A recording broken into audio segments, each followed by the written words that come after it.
नागराज आणणार फ्रॉड सचिनचा खरा चेहरा साक्षी समोर.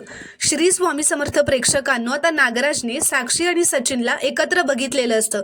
तो घरी आल्यावर सतत हाच विचार करत असतो की साक्षी सोबत सचिन नक्की काय गणित असेल हे.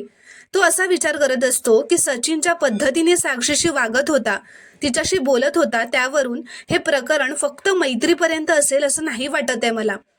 डोकं ना भंजाळ्याचं काम आहे नुसतं, पण याचा छडा लावावाच लागणार आहे. तेवढ्यात सुमन आता नागराजला अस्मिताच्या डोहाळे जेवणासाठी बोलवायला येते.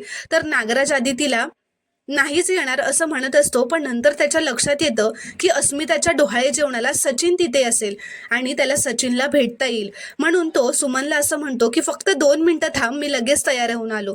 तर आता सुमन आणि नागराज दोघेही सुभेदारांकडे डोहाळे जेवणासाठी जातात. तोपर्यंत अस्मिताचे डोहाळे जेवण झालेलं असतं व त्यांचा फोटो काढण्याचा कार्यक्रम चालू असतो. आता नागराज व सुमन अस्मिता व सचिनला भेटतात, त्यांना गिफ्ट देतात, त्यांच्याशी बोलतात. तेव्हा सुमन अस्मिताला म्हणते, चेहरा फारच खुललाय आज अगदी अस्मिताचा हा. तर कल्पना म्हणते, अगं सचिन आलाय ना तेव्हा ती एवढी खुश झाली आहे, सचिन आला नव्हता ना तेव्हा घर नुसतं डोक्यावर घेतलं होतं हिने. तर नागराजला सचिनचं सत्य माहीत असतं, त्याने सचिनला साक्षीसोबत पाहिलेलं असतं, म्हणून तो मुद्दामच त्याला सगळ्यांसमोर विचारतो, सचिन कुठे बाहेर गेला होता की काय. तर अस्मिता म्हणते, काका अरे नावाला तो इंडियात आलाय माझ्यासाठी, नाहीतर ना 4-4 दिवस बाहेरच असतो कामासाठी. तर नागराज विचारतो, एवढं कसलं काम करतोस रे तू सचिन. तर हा फ्रॉड सचिन म्हणतो, काही ना काही काम चालूच असतं काका, पण हिने बोलवलं ना की लगेचच येतो मी.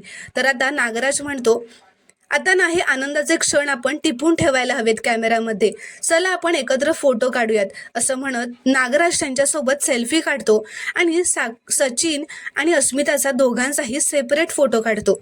तो फोटो यासाठी काढतो कारण त्याला तो फोटो साक्षीला दाखवायचा असतो. अशा प्रकारे हा नागराज या फ्रॉड सचिनचा खरा चेहरा साक्षी समोर आणणार असतो आणि या फ्रॉड सचिनला साक्षी समोर एक्सपोज करणार असतो. ते आपल्याला पुढील भागात पाहायला मिळेल. प्रेक्षकांनो, व्हिडिओ आवडल्यास एक लाईक नक्की करा व चॅनलला प्लीज सबस्क्राईब करा.